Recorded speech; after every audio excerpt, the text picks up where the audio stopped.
നിങ്ങളുടെ പോലീസ് ആ പിള്ളേരെ ബ്ലേഡും കൊണ്ടൊക്കെ വരഞ്ഞെന്ന് കേട്ടല്ലോ. പിന്നെ പോലീസിന് ഷേവിംഗ് ആണല്ലോ പണി.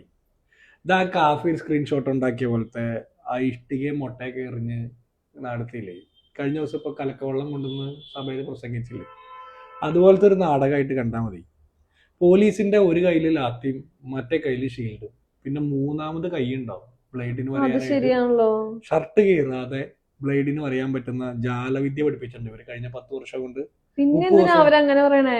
അല്ല, 30 ദിവസം കൊണ്ട് പോലീസിന്റെ സ്വഭാവം മാറി. ഇത് കഷ്ടപ്പെട്ട് ഒരു രക്തസാക്ഷിനെ ഉണ്ടാക്കാൻ വേണ്ടിയിട്ടുള്ള ഇടപാടുകൾ. അത് ഇപ്പോൾ ഭരണമില്ലാത്തതുകൊണ്ട് ഫണ്ടിന് വലിയ ഷോർട്ടേജ് ആണല്ലോ. ഒരു രക്തസാക്ഷിനെ കിട്ടിക്കഴിഞ്ഞാൽ അത്യാവശ്യം ചില്ലറ ഒപ്പിക്കാമല്ലോ.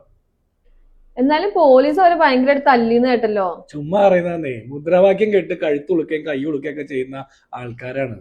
അത് കഴിഞ്ഞിട്ട് അതിന്റെ പേരിൽ അത്യാസന്ന നിലയിലാണ്, ആശുപത്രിയിലാണെന്നും പറഞ്ഞ് നാട് മുഴുവൻ അടിയും ബഹളവും കലാപം ഉണ്ടാക്കിയ ടീമാണ്. പകുതിയിലധികം നുണയാണ്.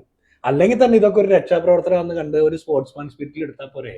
ഇനി ബ്ലേഡിന് പറഞ്ഞു എന്നുള്ള ആക്ഷേപം ഉണ്ടെങ്കിൽ CCTV ഒക്കെ പരിശോധിക്കട്ടെ. എന്നാലും രക്ഷാപ്രവർത്തനം എന്നൊക്കെ പറഞ്ഞിട്ട് തലക്കടിച്ചതൊക്കെ അതൊന്നും ശരിയല്ല കേട്ടോ. നീ എന്തെന്നായി പറയണേ? ഇവിടെ ചെടിച്ചട്ടിക്കും പട്ടികയ്ക്കും ഹെൽമെറ്റിനൊക്കെ അടിച്ചു കൊല്ലാൻ നോക്കിയത് തന്നെ ജീവൻ രക്ഷാപ്രവർത്തനം എന്ന് പറഞ്ഞു. അന്ന് ഇവരൊക്കെ തേച്ചു വെച്ച ഉടുപ്പിൽ മൂത്രമൊഴിക്കണം മരപ്പട്ടിയുടെ പോലും ജനാധിപത്യ ബോധം ഇല്ലാണ്ട് വീട്ടിലിരിക്കുകയായിരുന്നു. ഇപ്പൊ വന്നിട്ട് പറയാണ് പോലീസ് തല്ലിയെന്ന്. അത് ചുമ്മാ തലയിലൊക്കെ ഒന്ന് പരിശോധിച്ച് പേന്നോട്ടൊക്കെ അവസാനിപ്പിച്ചങ്ങ് മാറിപ്പോക്കോളും. ഇനിയിപ്പോ രക്ഷാപ്രവർത്തനം ആണെങ്കിൽ തന്നെ കിട്ടിയവർ മാറി ഇന്ന് കിട്ടാത്തവർ മുന്നിലേക്ക് ഇന്ന എല്ലാവർക്കും ഒരു പങ്ക് പറ്റാം. ഇതൊരു 10 കൊല്ലമായിട്ട് ഇല്ലാത്ത ആചാരമായതുകൊണ്ട് എന്താണ് ഇത്തരം പ്രവർത്തനങ്ങളെന്ന് മനസ്സിലാക്കുകയും ചെയ്യാം. അപ്പൊ നിങ്ങളുടെ ഉദ്ദേശം രക്ഷാപ്രവർത്തനം കാണിക്കലാണോ?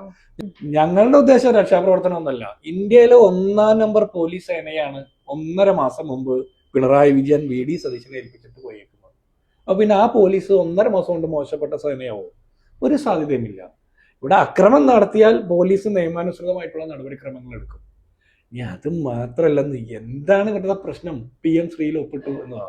ഒപ്പിട്ടത് പിണറായി വിജയന്റെ കാലത്തല്ലേ, ശിവൻകുട്ടിയുടെ കാലത്തല്ലേ? അന്ന് ഇവരൊന്നും തല്ലി പൊളിക്കുന്നതെങ്കിൽ കണ്ടില്ല. അന്ന് ഇവരുടെ ഒന്നും ഒരു മുദ്രാവാക്യവും നമ്മൾ കേട്ടില്ല.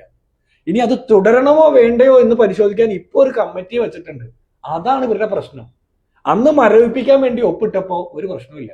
ഇപ്പൊ മരവിപ്പ് മാറി എന്നാണ് പറയുന്നത്. അതിപ്പോ 2 ദിവസത്തെ രക്ഷാപ്രവർത്തനത്തിന്റെ മരവിപ്പ് മാറിക്കുമ്പോ കാര്യം മനസ്സിലായിക്കോളും. അടി കിട്ടിയ പിള്ളേർക്കൊക്കെ നല്ല തടിപ്പും മരവിപ്പൊക്കെ ഉണ്ടെന്ന് കേട്ടു. അതൊക്കെ ഉണ്ടാവും.